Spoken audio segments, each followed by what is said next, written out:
দেখতে খুব সুন্দর হয়েছে এবং একদম পারফেক্ট জর্জরে। আসসালামু আলাইকুম, welcome back to my channel Rubaisha শেফা।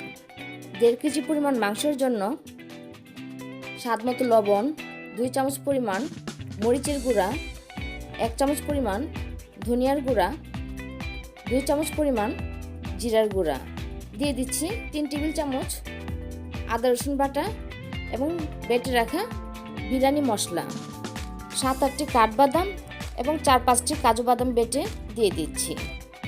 এখন দিয়ে দিচ্ছি হাফ কাপ পরিমাণ টক দই। আপনারা এখানে আপনাদের মাংস অনুযায়ী ব্যবহার করবেন। দিয়ে দিচ্ছি 1 চামচ পরিমাণ লেবুর রস, 2 চামচ পরিমাণ ঘি। এখন দিয়ে দিচ্ছি গরম মশলা। খুব ভালোভাবে মাখিয়ে আমি সারা রাতের জন্য রেখে দিব ফ্রিজে। হাতে যদি সময় না থাকে ফ্রিজে না রাখলেও চলবে। যে পাত্রে রান্না করব নিয়ে নিচ্ছি ওই পাত্রে। বেরেস্তা করা তেল দিয়ে দিচ্ছি।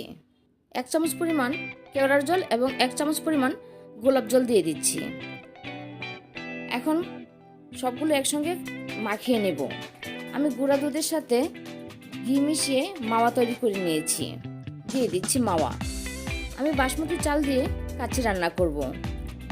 আমি 70% চালটাকে সিদ্ধ করে নিব। এখন দিয়ে দিচ্ছি আলু বোখারা, দিয়ে দিচ্ছি আগে থেকে করে রাখা বেরেস্তা। কাচ্চি হবে, আলু হবে না তা তো হবে না, তাই দিয়ে দিচ্ছি আলু। আগেই ভেজে রেখেছিলাম। এখন দিয়ে দিচ্ছি রাইস। কাঁচামরিচ আগে দিতে ভুলে গিয়েছি, তাই এখন দিচ্ছি। লিকুইড দুধের সাথে 2 চামচ পরিমাণ ঘি মিশিয়ে নিয়েছিলাম, দিয়ে দিচ্ছি সেই দুধ।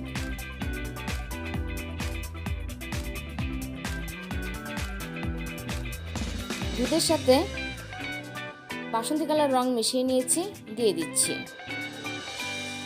একটি ফয়েল পেপার দিয়ে প্রথমে আমি আটকে নিচ্ছি, তারপর উপরে ঢাকনা দিয়ে চুলায় বসিয়ে দিব। প্রায় 40 মিনিট রান্নার পর দেখে নিচ্ছি কেমন হয়েছে। একদম পারফেক্ট ঝরঝরে, খুব সুন্দর হয়েছে, খেতেও দারুণ। আমার মতো আপনারাও এভাবে রান্না করে নিতে পারেন। সবাইকে ধন্যবাদ। আল্লাহ হাফেজ।